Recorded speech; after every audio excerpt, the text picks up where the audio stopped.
তারেক রহমানের ভুল থাকতে পারে, তারেক রহমান দুর্নীতিবাজ হইতে পারে, কিন্তু 15 বছরে তো 15 টাকার দুর্নীতিও ধরতে পারলেন না। কোথায়? খাম্বার কথা বললেন, যে খাম্বার দাম ছিল তারেক রহমানের আমলে 3000 টাকা, সেই খাম্বার দাম এখন 95,000 টাকা। কোন চুদির ভাই কথা বলছে না। প্রধানমন্ত্রী শেখ হাসিনার কত কৌশল, তার কত বুদ্ধিমত্তা, রাইতেও যে ভোট কাটি নিয়ে যায়, এই বুদ্ধি শেখ হাসিনা ছাড়া পৃথিবীর কারো আছে?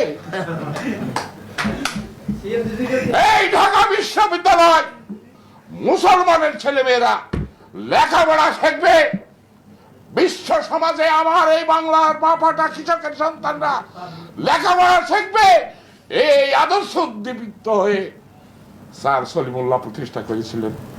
মুসলমানের ছেলে।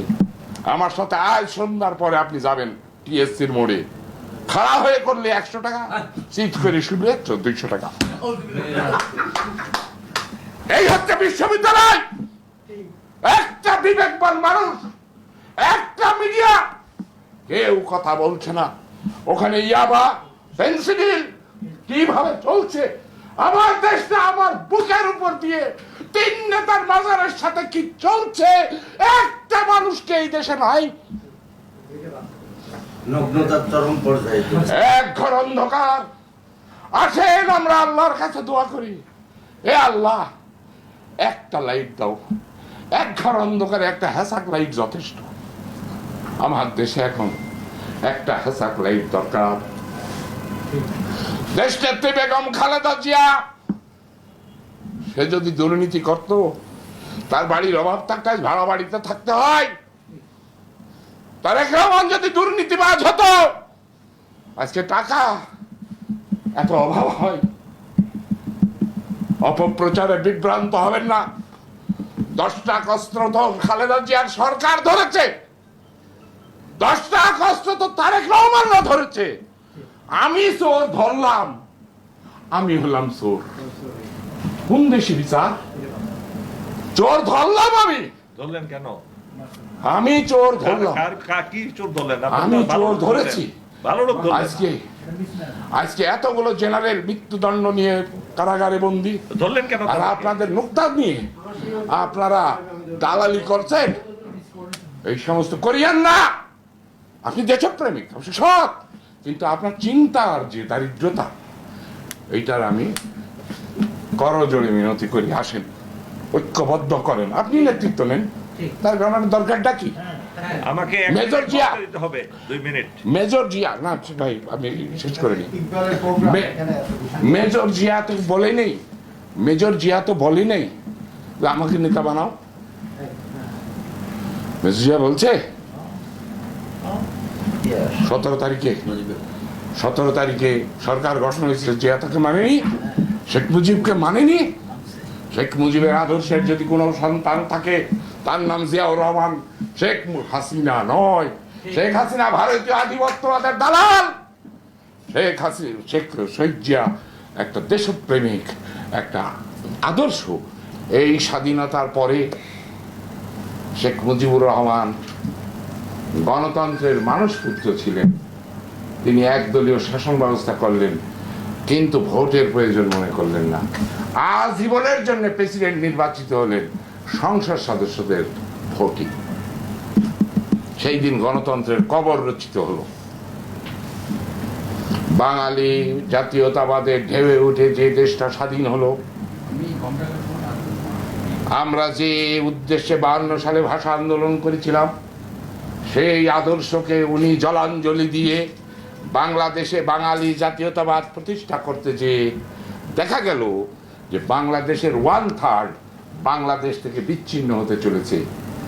মানবেন্দ্র লারমার, সন্তু লারমার ভাই মানবেন্দ্র লারমা হুঙ্কার দিয়ে উঠে বললেন, আমি বাঙালি জাতীয়তাবাদ মানি না, আমি বাঙালি না, আমি পার্বত্য চট্টগ্রাম আলাদা করে ফেলবো, আমি বাঙালি না, আমি বাংলায় থাকবো না। মুক্তিযুদ্ধ শুরু হয়ে গেল। ঘটনা পরিক্রমে আসলেন দেশের রাষ্ট্র ক্ষমতায় জিয়াউর রহমান। জিয়াউর রহমান এই বাংলাদেশকে রক্ষা করার জন্য, এই 1/3 জমি রক্ষা করার জন্য তিনি প্রতিষ্ঠা করলেন বাংলাদেশি জাতীয়তাবাদ। আর সেই বাংলাদেশি জাতীয়তাবাদের ঢেউয়ে এখন পর্যন্ত সারা বাংলাদেশ থরথর করে কাঁপছে। প্রধানমন্ত্রী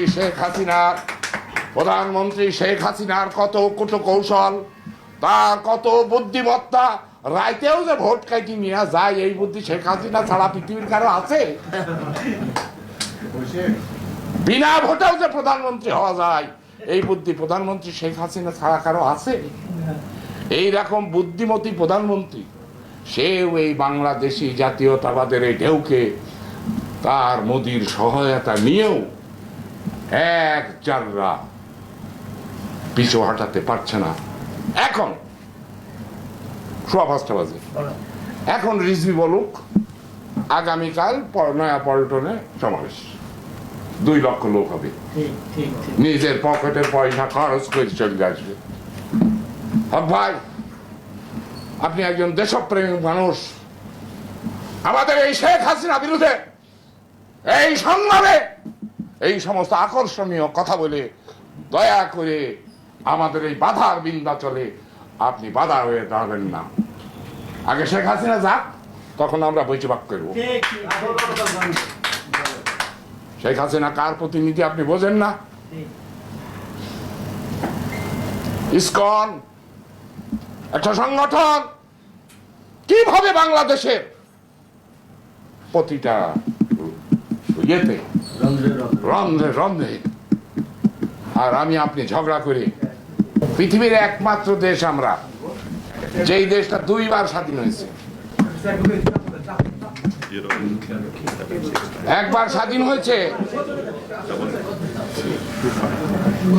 আমি মুসলমান, আমি শ্রেষ্ঠ, এই মন্ত্রে উজ্জীবিত হয়ে 1947 সালের 14ই আগস্ট আমরা একবার স্বাধীন হয়েছি।